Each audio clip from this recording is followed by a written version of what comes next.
Pero no te confíes, a ver, los que se han sacado 20 ahora, les voy a recomendar de que no se confíen. O sea, lo peor que pueden hacer es pensar de que toda su vida van a sacar 20 en todo. O sea, van a llegar cursos en los cuales no les van a poner 20 porque hay algunos docentes que dicen 20 solo es para Dios.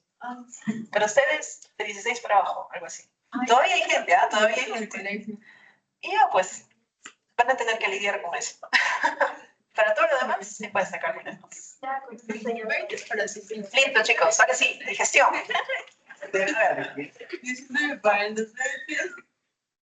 ¿Qué les dicen?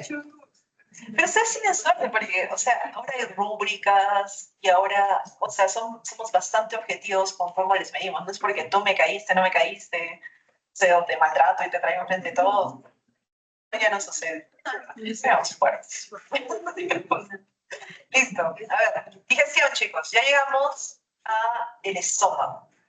Nuestro bolo alimenticio, hasta este momento, más que con la saliva y probablemente una que otra cosita, no ha cambiado.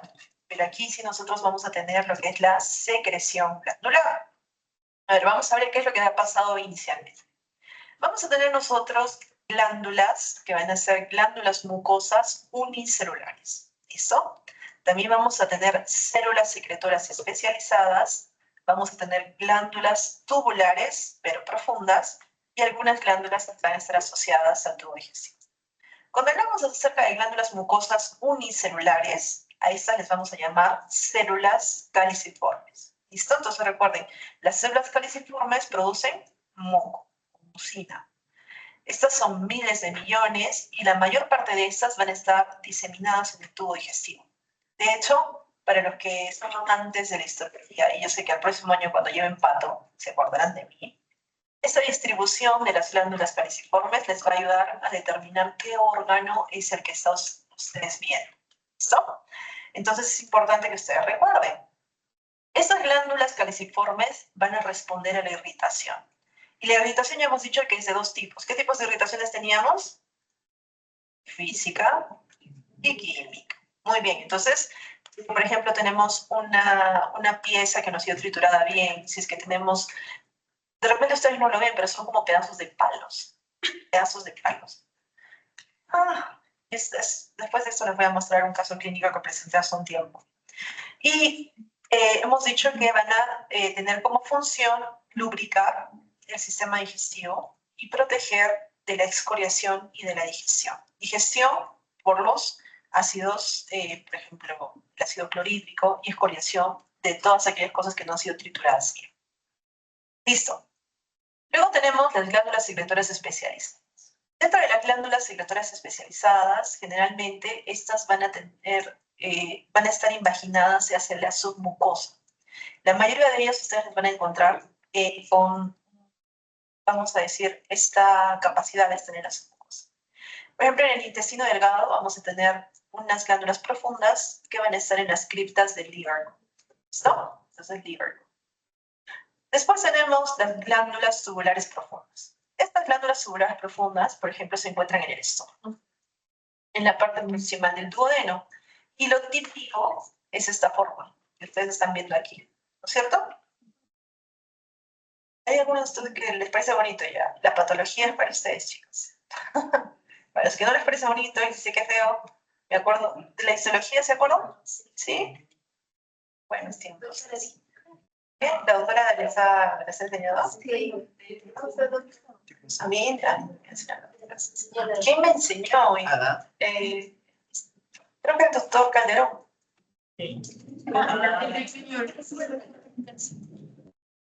Sí, de anato, claro. ¿Ah, sí? Sí, sí. También enseñó. También su padre enseñaba. Usted no lo llegó a conocer, ¿no? No. Era Brera. Mejores clases magistrales. Sí, muy bien. ¿Qué? Prohibidos, estábamos prohibidos. Íbamos a pensar en grabar a nuestros maestros, nos cortaban la mano. Entonces eso se quedaba en tu retina y en tu memoria y nunca van. Bueno, sí. Yo creo que hubiera sido interesante.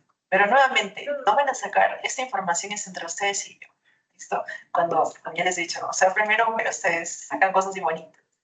Yo les voy a mandar unos audios. Las células oxínticas, llamadas también células parietales. Estas células oxínticas o parietales, como ven ustedes, a ver, ¿qué características le ven de todo lo que ya han aprendido?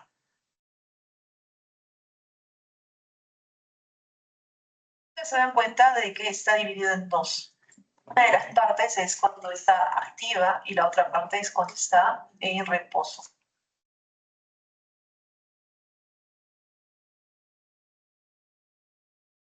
¿Qué es lo que ven? A ver, ¿qué reconocen? Los chicos de virtual también pueden participar, ¿eh? Mitocondrias. Ya, ven mitocondrias, ¿de qué color? Ya, ¿qué más? Ya. No, lo más borroso, ¿no? No, ¿Qué es de Golgi? Ya, muy bien. ¿Qué más? inglés. O sea, ¿están tratando de adivinar qué es lo que dice ahí o están tratando ustedes de describirme lo que ven?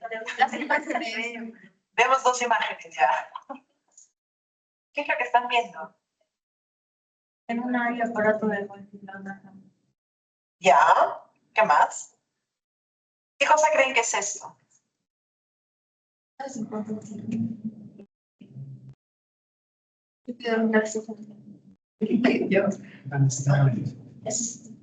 de virtual también, ¿ah? Porque si no voy a pensar que están durmiendo.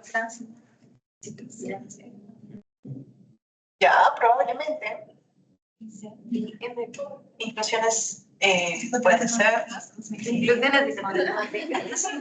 Acá dice canalículo intracelular, estructuras túbulo-vesiculares. ¿Qué más necesitan saber? Yo creo que me está diciendo, ¿qué es eso? Estas son las áreas microvillosas. ¿Qué más necesitan? Bueno, las mitocondrias, lo único creo que reconocieron así a la primera, ¿no? Mitocondrias. Ya. ¿Cuál es la diferencia entre esta y esta? No hay Exacto. ¿Por qué creen que hay más mitocondrias? Muy bien. Por eso, ¿cuál de las dos está más activa entonces? ¿Esa? Sí. ¿Uno, dos? Dos. No sería la uno. ¿Cuál tiene más mitocondrias? ¿La 1, esta 1 o la 2? Entonces, ¿cuál está activa? La 1. ¿Cuál es la uno? Esta es la 1. Uno y dos. Sí, yo también. Pero yo les dije con el cursor 1 y 2. Eso sí. Ah, no sé. No se equivocaron, no. No se trataba. Importante, ¿ya? Siempre recuerden que si nosotros tenemos mitocondrias, quiere decir que está produciendo ATP. ¿Y qué era el ATP? La moneda de la célula. O sea, la célula está intercambiando por procesos metabólicos. ¿Y qué estábamos viendo? Miren esto, esta célula parietal. A ver, ¿qué está pasando con esta célula parietal? A ver, traten ustedes de escribir lo que dice acá. Acá nuevamente está en los dos estados. Estado en reposo y estado secretor. ¿Qué está pasando en el estado de reposo? Los canalículos están un poco más cerrados. ¿Qué más? Tenemos estructuras que se llaman túbulo-vesiculares. Y dentro de la membrana de esas estructuras túbulo-vesiculares, ¿qué cosa hay? Hidrógeno, potasio, ATPase. Listo. ¿Qué más? ¿Qué están viendo acá abajo? Receptores. ¿Receptores de qué? CCK ya lo conoce. ¿Qué cosa era? Colecistoquinina. Muy bien. ¿Qué más? H2 también ya lo conocen. Muy bien. Receptores de histamina. ¿Y M3? Muy bien. Receptores muscarínicos. Muy bien. Receptores muscarínicos. Por tanto, si son receptores muscarínicos M3, ¿de qué estamos hablando? ¿Sistema simpático o sistema parasimpático? Parasimpático. ¿Y cuál es entonces el neurotransmisor? Acetilcolina. Entonces, miren, estamos viendo que acá tenemos acetilcolina como neurotransmisor, vamos a tener histamina como neurotransmisor, vamos a tener colecistoquinina como neurotransmisor. ¿Hasta aquí? ¿Me están siguiendo? Sí. Estamos viendo que tenemos vesículas en las cuales vamos a tener hidrogeniones. Y estas vesículas van a depender de ATPase. Miren lo que está sucediendo acá. A ver, ahora analicemos el siguiente. ¿Qué está sucediendo en este dibujito? Ya llegaron nuestros receptores. Por ejemplo, tenemos gastrina. ¿Se acuerdan qué era la gastrina? ¿Dónde se producía? Células G. ¿Dónde estaban esas células G? Duodeno. Ya, duodeno está bien. Buen camino. Yeyuno. Androgástrico. Uy, uy, uy. Ya tienen que empezar a repasar. Ya se están olvidando algunas cosas. Miren, la gastrina que se ha unido a la CCKB, ¿qué es lo que va a liberar? Calcio. Entonces estamos viendo que, como en cualquier parte del cuerpo, cuando el calcio estaba libre en el líquido extracelular, ¿qué sucedía con las membranas? Había inestabilidad. ¿Y qué sucedía con estas vesículas? Se unían, recuerdan, a la membrana y luego se liberaban. Entonces, miren lo que está sucediendo acá. Estamos viendo que este calcio, también la histamina, va a utilizar un segundo mensajero, que es el AMP cíclico, y la ACH o la acetilcolina, estamos viendo que con los receptores muscarínicos va a permitir también la liberación de calcio, hacen que estas vesículas se fusionen en las zonas de los canalículos y empiezan a secretar. ¿Qué cosa tenían dentro? Hidrogeniones. Entonces estamos viendo que gracias al calcio y al AMP cíclico vamos a tener secreción de hidrogeniones. ¿En qué células? Parietales. Parietales también llamadas oxínticas. Listo, muy bien. Entonces, las células oxínticas van a estar encargadas de la secreción de hidrogeniones para el ácido clorhídrico. ¿Es su única función? No, tiene una función más, que es la liberación de factor intrínseco. Muy bien. Un dibujito más. A ver, ¿qué está sucediendo acá?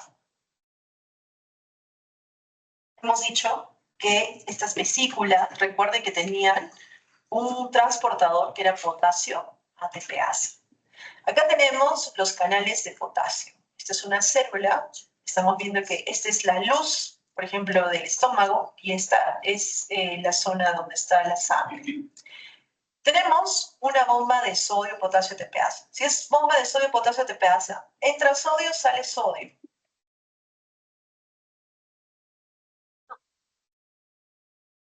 Me muero, me da. Primera clase de fisiopatía. Entra potasio y sale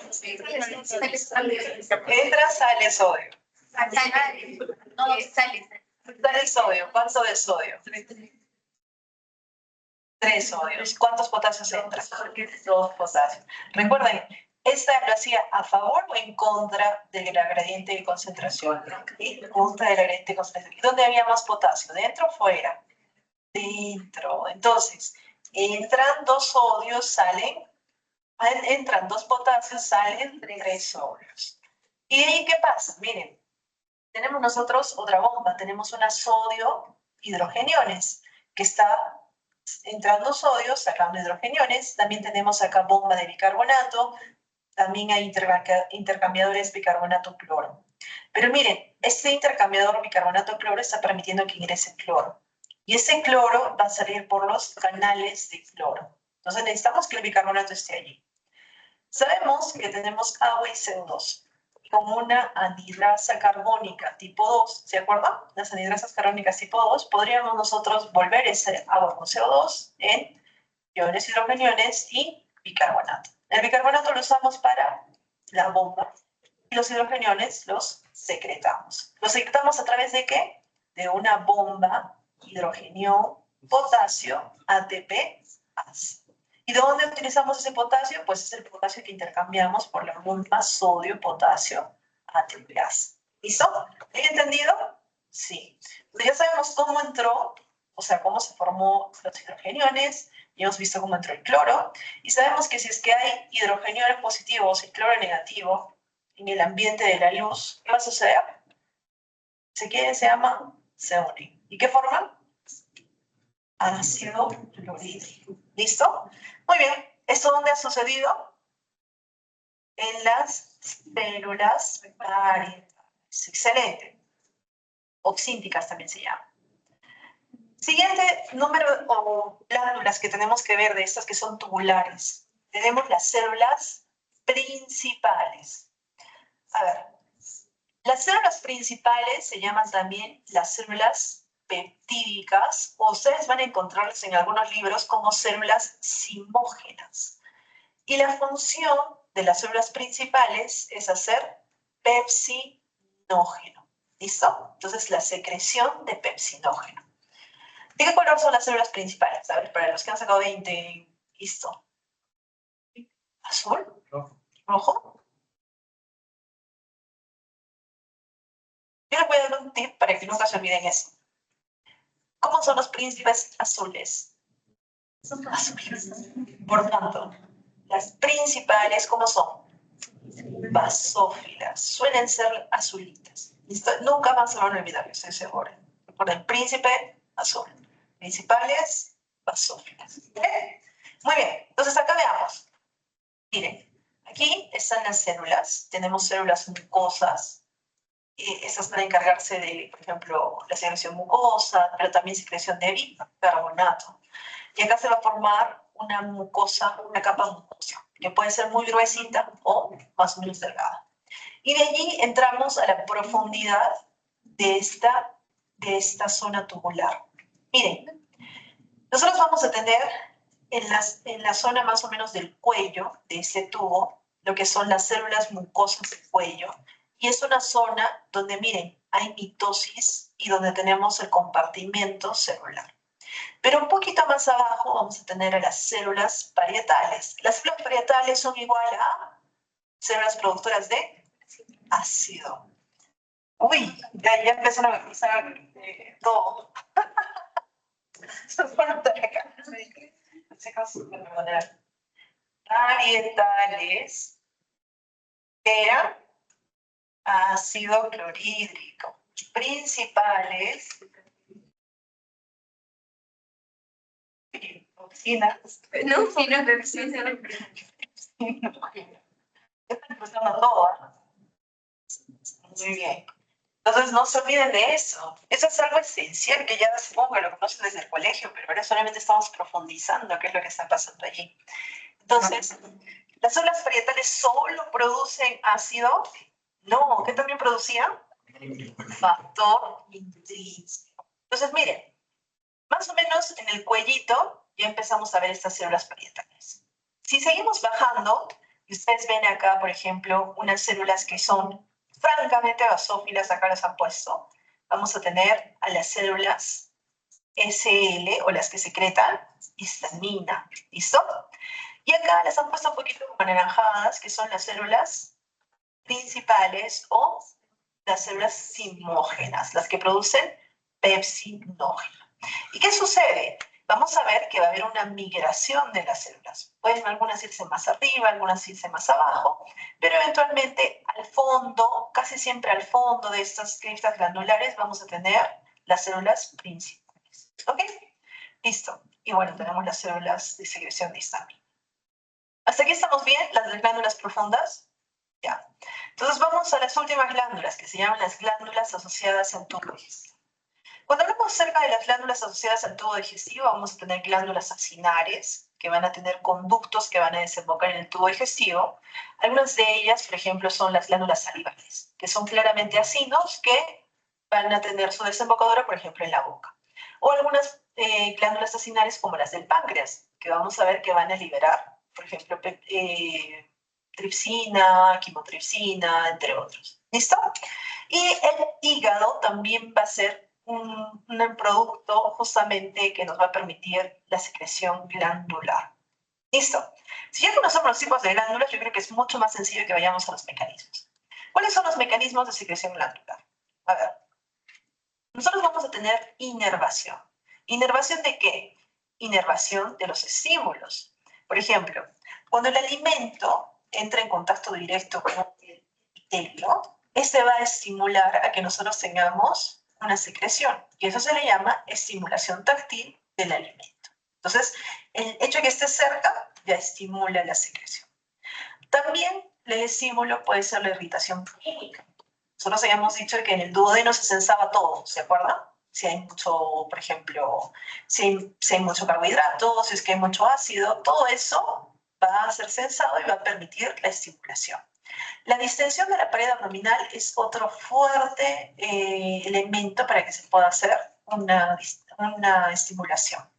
Y todo eso va a activar el sistema nervioso entérico. ¿Listo? Entonces el sistema nervioso entérico es el que nos va a ayudar con la secreción.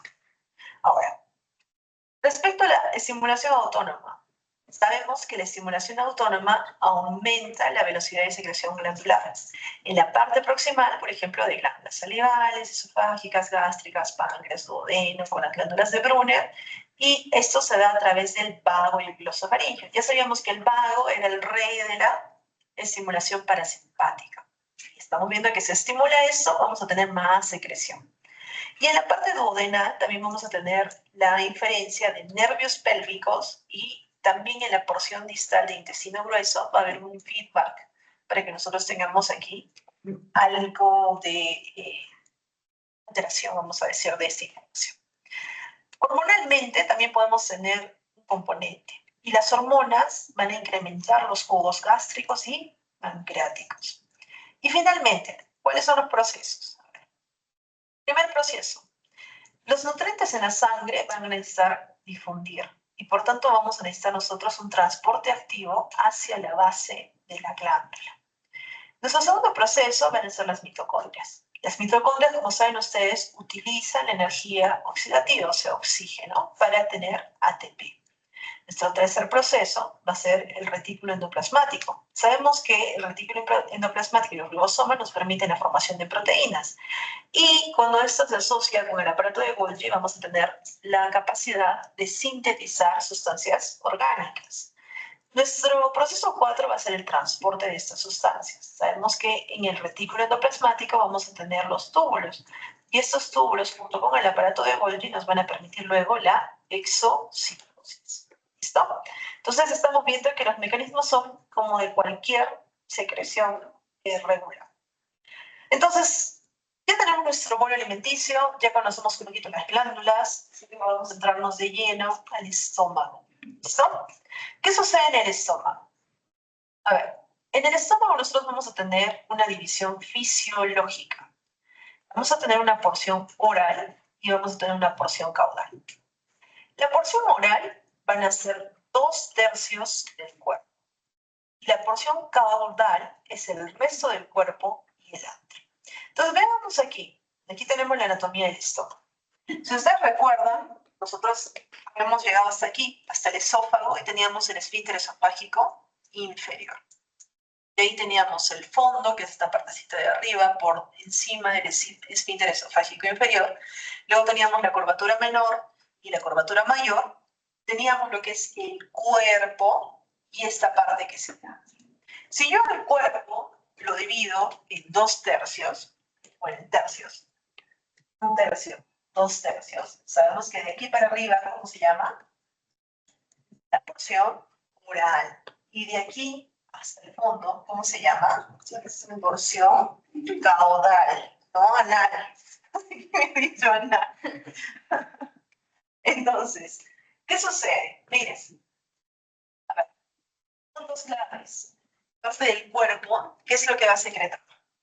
Moco. Siempre tiene que secretar moco. Segundo, ácido clorhídrico.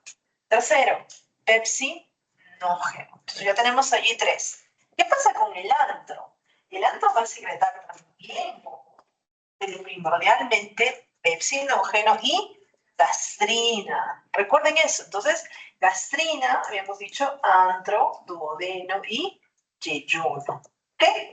Entonces, ¿dónde se secreta ácido clorhídrico? Primordialmente en el cuerpo. Entonces, ¿ustedes podrían, por histología, diferenciar el cuerpo del antro gástrico? ¿Cómo? Muy bien. ¿Dónde vamos a tener más células oxínticas? En el cuerpo. ¿Y dónde vamos a tener más células principales? En el antro. ¿Vamos a tener células principales en el cuerpo? Sí, pero no necesariamente tantas como en el antro. Y por eso ustedes podrían diferenciar por histología lo que es el cuerpo y el antro. ¿Listo? Muy bien, entonces hasta aquí yo creo que está bastante sencillo. Y aquí tienen más o menos lo que ustedes deberían de recordar. Los componentes normales del jugo gástrico, cuando nosotros estamos en ayunas, van a ser sodio, potasio, magnesio y hidrogeniones. Esto va a hacer que el pH sea más o menos de 1. ¿Qué les parece? Súper grave, ¿no? Entren ustedes a YouTube y pongan ahí experimentos con ácido gástrico. Van a ver ustedes los experimentos. En cuanto a los aniones, vamos a tener cloro, vamos a tener fosfatos y vamos a tener sulfatos. También van a encontrar lipasa, van a encontrar pepsina, moho y factor intrínseco. Entonces yo tengo una persona que salió de juerga y tomó mucho y no comió. Y empieza a vomitar. ¿Qué está vomitando? ¿Está vomitando agua? No. ¿Qué está vomitando? Ya. De repente, si es que tenía algo en su comida, algo en su estómago, lo va a vomitar. Pero después de eso va a vomitar jugos gástricos. Y por tanto, ¿qué va a perder? Miren lo que tiene el contenido del jugo gástrico normal. ¿Pierde sodio? Sí, pierde sodio. ¿Pierde potasio? Pierde potasio. Aparte de perder ácido y todo lo demás. Por tanto, una persona puede tener una alteración hidroelectrolítica solo por vomitar mucho. Sí. ¿Alteración de qué? De sodio y de potasio. Entonces, nunca se olviden en su paciente que tiene vómitos, sobre todo mucho, o la paciente que está con hiperemesis gravídica, que vomita mucho, ella puede tener una alteración de sodio y de potasio, y eso va a incrementar su alteración. ¿Listo? Entonces, ¿estamos bien? Ya saben cuál es el contenido de los jugos gástricos, ¿cierto? Ahora veamos la función motora. Cuando hablamos acerca de la función motora del estómago, tenemos que hablar acerca de la función de almacenamiento. ¿Y qué almacena? Se almacenan alimentos. Por ejemplo, vamos a tener los alimentos recientes que van a estar cerca de la apertura esofágica y los alimentos antiguos en la pared gástrica externa. Entonces, en la parte de la curvatura mayor. La distensión gástrica va a causar un reflejo que se llama vago-vagal. Y este reflejo vago-vagal va a ir desde el estómago hacia el tronco del encéfalo. Y cuando llega la respuesta, va a reducir el tono muscular del estómago y va a permitir una relajación gástrica completa.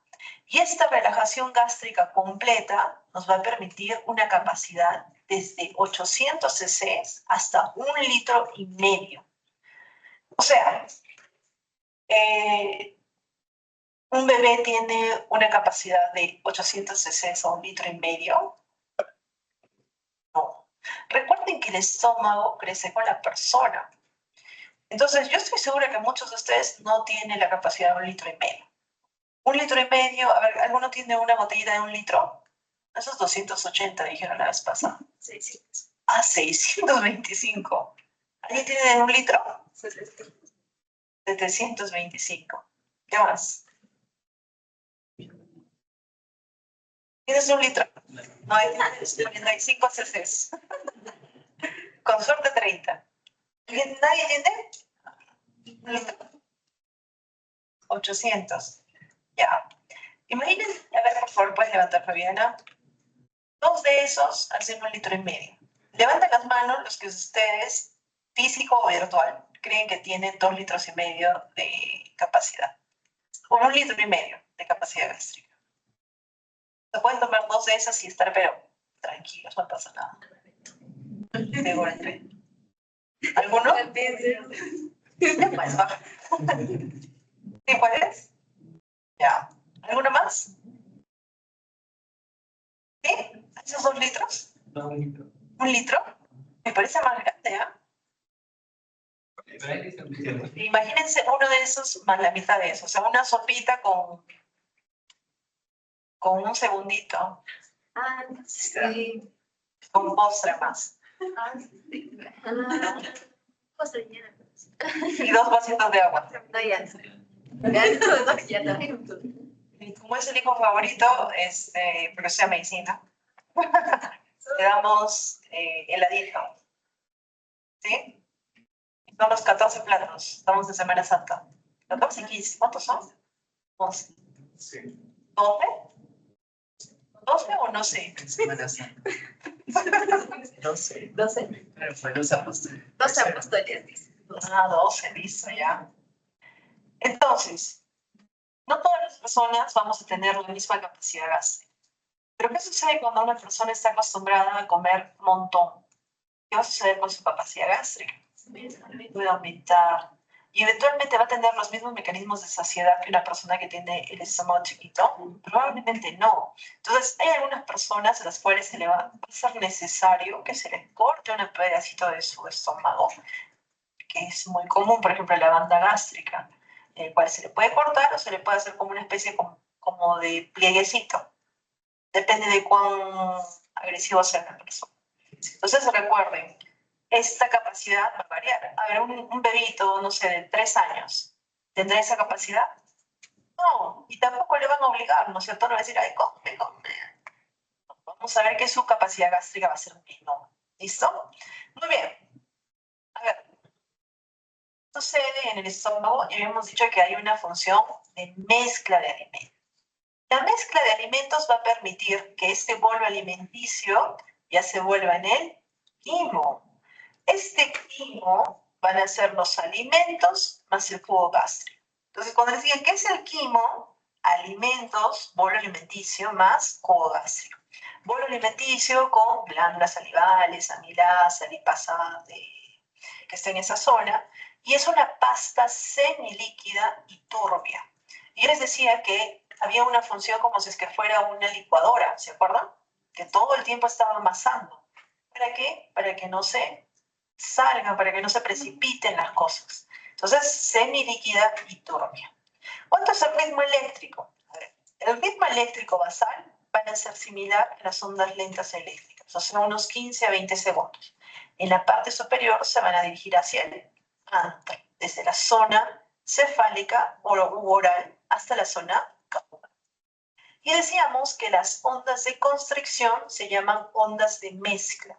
Y estas ondas de mezcla nos permiten justamente que cuando está cerrado el píloro, la comida retroceda y se vuelva a golpear contra esa. Y esa mezcla, que es el retroceso hacia el cuerpo del alimento, nos permite la retropulsión. ¿Listo? Finalmente, los anillos peristálticos de constricción van a ser los que van a causar los potenciales de acción. Entonces ya tenemos las zonas de constricción, ya tenemos el ritmo basal, y ahora vamos a ver las constricciones del hambre. ¿Se acuerdan ustedes cómo se llamaba? Complejo. No. Complejo miostático. ¿Cuándo les duró? Ni una semana. Complejo miostático. Ustedes pueden. Creo que era miostático.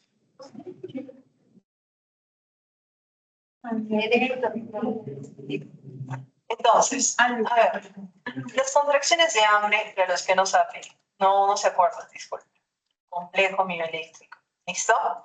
Las contracciones de hambre, llamadas también retortijones de hambre, se dan cuando el estómago está vacío, por lo menos 12 a 24 horas desde la última ingesta, y debido a que la concentración de azúcar en la sangre es muy baja. Ahora, ¿cuándo se ve la máxima intensidad? Cuando han pasado 3 a 4 días. Hay personas que están así, por ejemplo, un náufrago, se acabó toda su comidita. Entonces, puede ser que esté un par de días sin comer.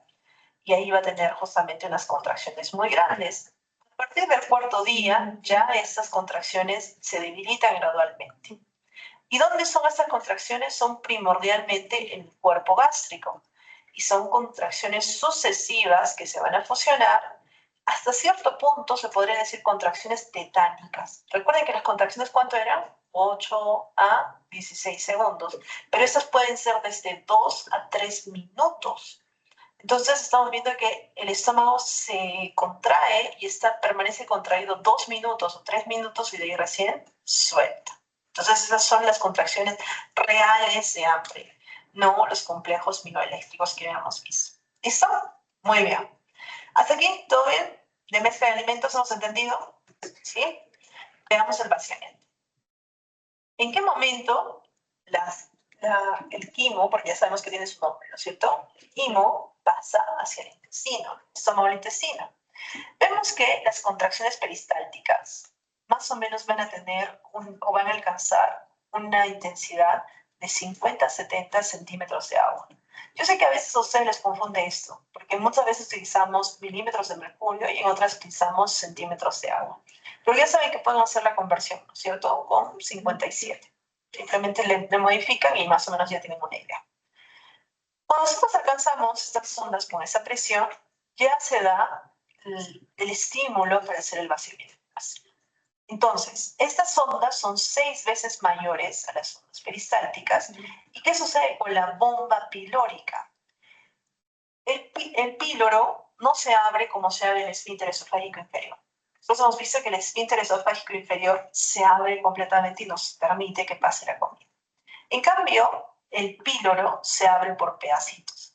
O sea, como que se abre y se cierra, se abre y se cierra. Por eso se le llama bomba pilórica.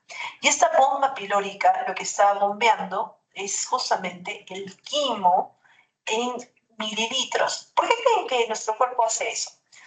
Recuerden, nosotros tenemos acá el quimo. Se está bombeando. Está cerrada, se abre, bombea, se cierra, se abre. ¿Por qué nosotros hacemos esto? ¿Quién me dice? ¿Cuál sería el razonamiento?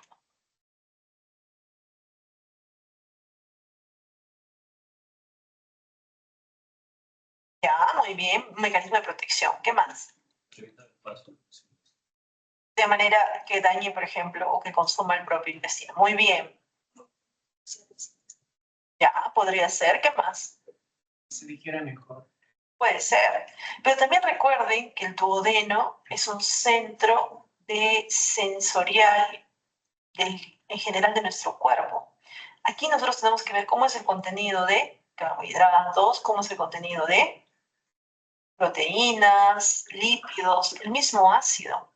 Entonces, necesitamos tener como un sensor, una manera de sensar eso de manera buena, efectiva. ¿Ok? Entonces ya saben, se bombea quimo. ¿Listo?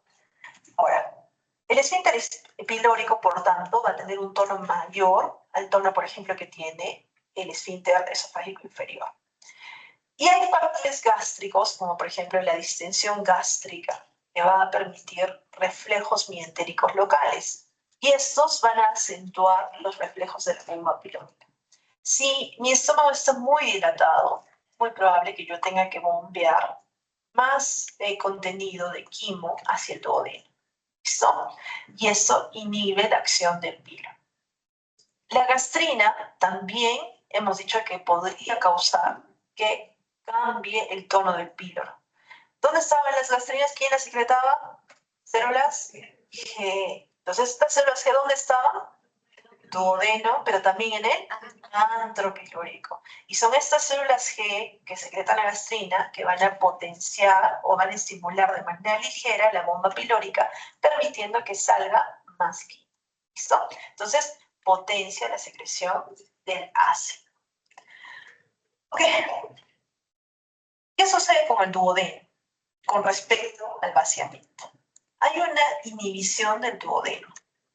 El duodeno, vamos a ver que cuando en el duodeno se sensa que hay un volumen excesivo de quimo, le va a decir el estómago como que para. Tengo mucho aquí, no puedo sensar bien, no puedo sacar todas las hormonas que necesito, mandar mi información. Para. Ajá. Entonces, ¿qué es lo que va a suceder? Va a haber una inhibición de las contracciones propulsoras. Y al inhibirse las contracciones propulsoras, nosotros vamos a ver que se va a potencializar la bomba pilórica, o sea, va a estar más contraída. Y aumenta, por ende, el tono del esfínter pilórico. ¿Qué sería otra circunstancia o cuál sería otra circunstancia en la que se inhibe todo este proceso? Hemos dicho la irritación de la mucosa duodenal. Mucho ácido muy rápido ha pasado y de repente no hay suficiente moco, se podría irritar.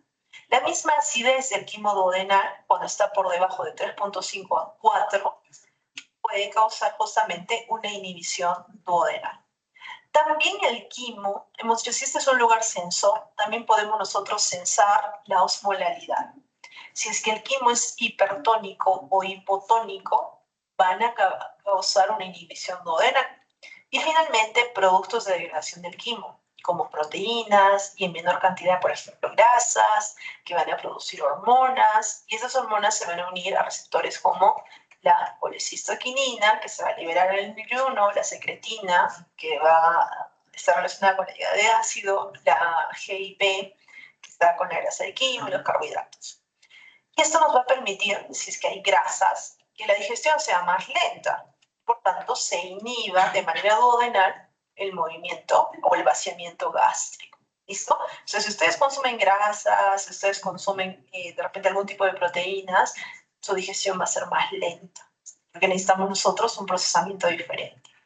¿Cuál es la vía de la inhibición duodenal? Bueno, del duodeno al estómago va a ser el sistema nervioso mientérico.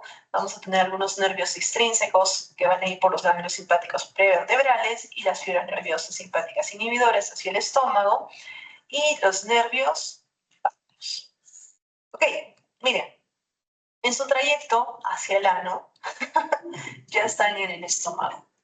La clase de mañana vamos a hacer intestino delgado y colon y Dios mediante haremos hígado. Y esto nos deja con el camino libre para que avancemos la fisiopato.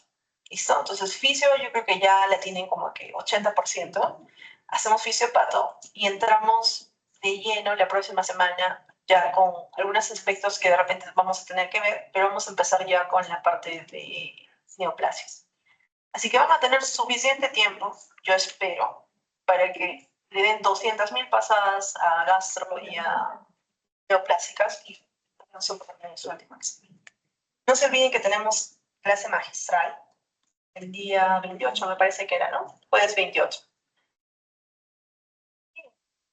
¿Se acuerdan que les comenté? A los de virtual, ojalá que las cosas mejoren, no expongan sus vidas, pero si pueden venir acá, estaré. ¿Listo? Pues si no puedo venir, ya saben.